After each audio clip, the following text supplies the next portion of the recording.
नमस्कार, वंदे मातरम। मैं बलदेव राजपूत, दुर्ग छत्तीसगढ़ से। आज हमारा टॉपिक है हीलियम नियॉन लेज़र। इससे पहले हमने पढ़ा था रूबी लेज़र। रूबी लेज़र के बारे में एक चीज़ फिर से रिपीट कर देते हैं कि रूबी लेज़र जो है वो एक पल्स लेज़र हुआ करता था। पल्स लेज़र का मतलब ये है एक ऐसा लेज़र जिसमें लेज़र बीम कभी मिलती है कभी नहीं मिलती। हाँ, ये बात अलग है कि उस लेज़र की एक खूबी ये थी, एक क्वालिटी ये थी कि भाई उसमें जो लेज़र बीम मिलता था वो बहुत शार्प होता था। बट अनफॉर्चुनेटली वो कंटिन्यू फॉर्म में नहीं मिलता था, वो धीरे धीरे मिलता था। और दूसरी चीज़ ये है कि उसको पूरे ग्लास ट्यूब में बनाया गया था, और जब ये रिएक्शन किया जाता था तो ग्लास ट्यूब इतना गर्म हो जाता था कि जो लेज़र बीम है वो हमको प्रॉपर तरीके से ना मिलके एक टाइम के बाद उस लेज़र को बंद करना पड़ता था। इन कमियों को देखते हुए एक गैस लेज़र को बनाया गया जिसे हम हीलियम नियॉन लेज़र के रूप में जानते हैं। ये हीलियम नियॉन लेज़र है क्या? इसमें हीलियम और नियॉन का ही उपयोग क्यों किया गया? इसको किस रेशो में लिया जाता है? इससे प्राप्त होने वाला लेज़र बीम कितने वॉट का होता है? और ये लेज़र रूबी लेज़र से किस प्रकार भिन्न है, उसके बारे में आज चर्चा करेंगे। तो चलिए शुरू करते हैं आज का टॉपिक। सबसे पहले देखते हैं हीलियम नियॉन लेज़र। जैसा कि अपने को नाम से ही पता है, यह हीलियम और नियॉन का एक कॉम्बिनेशन है। अब सवाल ये उठता है कि भाई हीलियम और नियॉन ही क्यों? अगर आप ध्यान दें तो इन्हें नोबल गैस कहा जाता है, और अगर आप पीरियोडिक टेबल पे देखें तो आपको पता चलेगा ये सब नोबल गैसें हैं। हीलियम, नियॉन, ऑर्गन, क्रिप्टॉन, ये सब नोबल गैसेस हैं। नोबल गैसेस का मतलब होता है अक्रिय गैसें जो किसी दूसरे जो एटम हैं उनके साथ क्रिया नहीं करती। चूंकि ये दूसरे एटम्स के साथ क्रिया नहीं करती, इसीलिए इन्हें जल्दी गर्म करना आसान होता है, और इन पर जो चार्ज रहता है उस एक एटम से दूसरे एटम पे जो चार्ज ट्रांसफ़र करना आसान होता है, क्योंकि ये खुद उस चार्ज को होल्ड नहीं करती। इस चार्ज को ना होल्ड करने का कारण ये है कि इनकी बाहरी कक्षा पूरी तरह से भरी होती है, जिसकी वजह से इन पर जो भी अगर आप आवेश देंगे तो ये अपने आवेश को दूसरे एटम पर आसानी से ट्रांसफ़र कर देते हैं।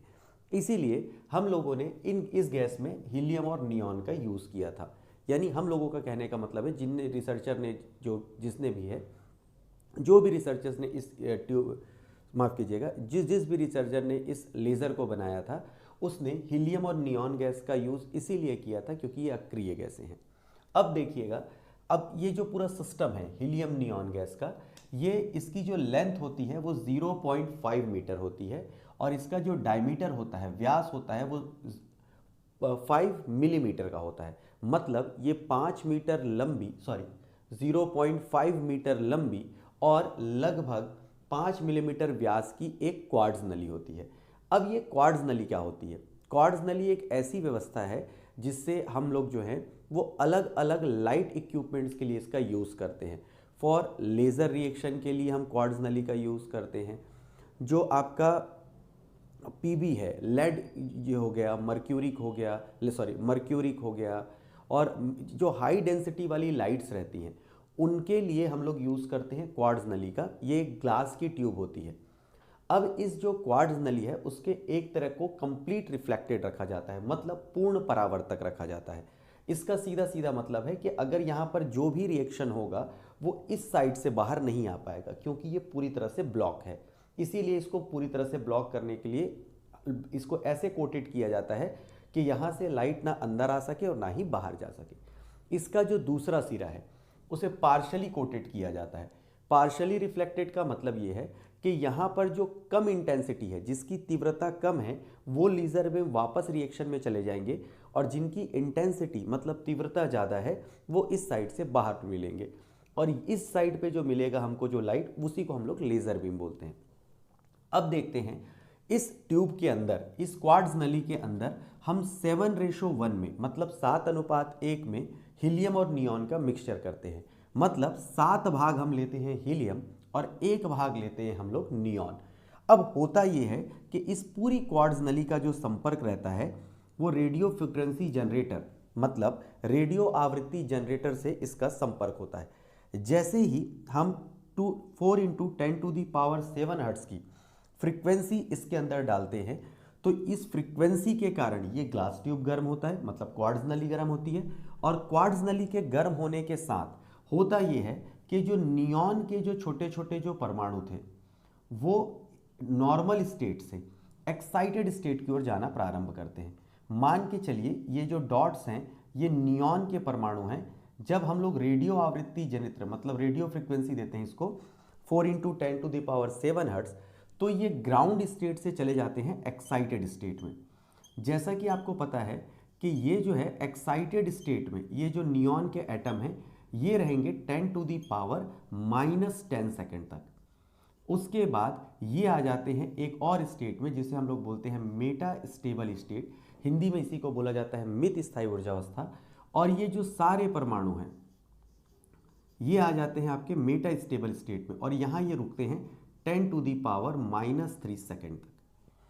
अब जिस समय ये 10⁻³ सेकेंड के लिए मेटा स्टेबल स्टेट में रुकते हैं, उसी समय चूंकि हमने इनपुट तो चालू रखा था, जनरेटर अभी भी चालू है, और जो जनरेटर है वो ये हीलियम्स के परमाणु जो हैं, हीलियम परमाणु चूंकि हल्का होता है इसीलिए ग्राउंड स्टेट से आसानी से कहाँ चला जाता है, एक्साइटेड स्टेट में, और एक्साइटेड स्टेट से आसानी से आ जाता है मेटा स्टेबल स्टेट में।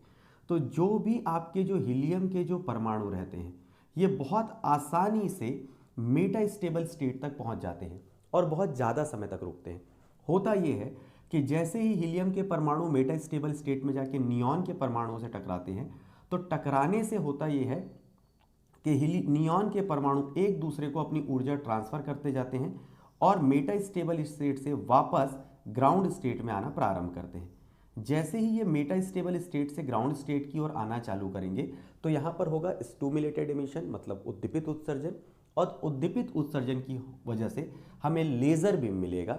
इस लेज़र बीम की जो इंटेंसिटी है, तीव्रता है, ये होती है लगभग 40 वॉट के बराबर, और एमस्ट्रॉन्ग में अगर मैं इसे कन्वर्ट करूं तो 6328 एमस्ट्रॉन्ग के बराबर, और अगर वॉट में कन्वर्ट करेंगे तो 40 वॉट के बराबर हमें यहाँ पे लेज़र बीम जो है वो प्राप्त होता है। बेसिकली अगर इस हीलियम नियॉन लेज़र में अगर आपको पूछा जाए कि लेज़र क्रिया के लिए उत्तरदायी तत्व कौन सा है या उत्तरदायी गैस कौन सी है, तो आपको बोलना पड़ेगा कि जो रिस्पॉन्सिबल एलिमेंट है लेज़र क्रिया के लिए वो है आपका नियॉन, और ऑप्टिकल पंपिंग के लिए, प्रकाशीय पंपन के लिए जो रिस्पॉन्सिबल एलिमेंट है वो है हीलियम। इसीलिए इसे हीलियम नियॉन लेज़र बोला जाता है, क्योंकि हीलियम के द्वारा पंपिंग किया जाता है और नियॉन के द्वारा स्टिमुलेटेड एमिशन मतलब उद्दीपित उत्सर्जन किया जाता है। तो ये जो पूरा कॉन्सेप्ट है वो हीलियम नियॉन कॉन्सेप्ट है। उम्मीद करता हूँ आपको ये वीडियो समझ में आया होगा। तो मिलते हैं अगले वीडियो में, तब तक के लिए जय हिंद, वंदे मातरम।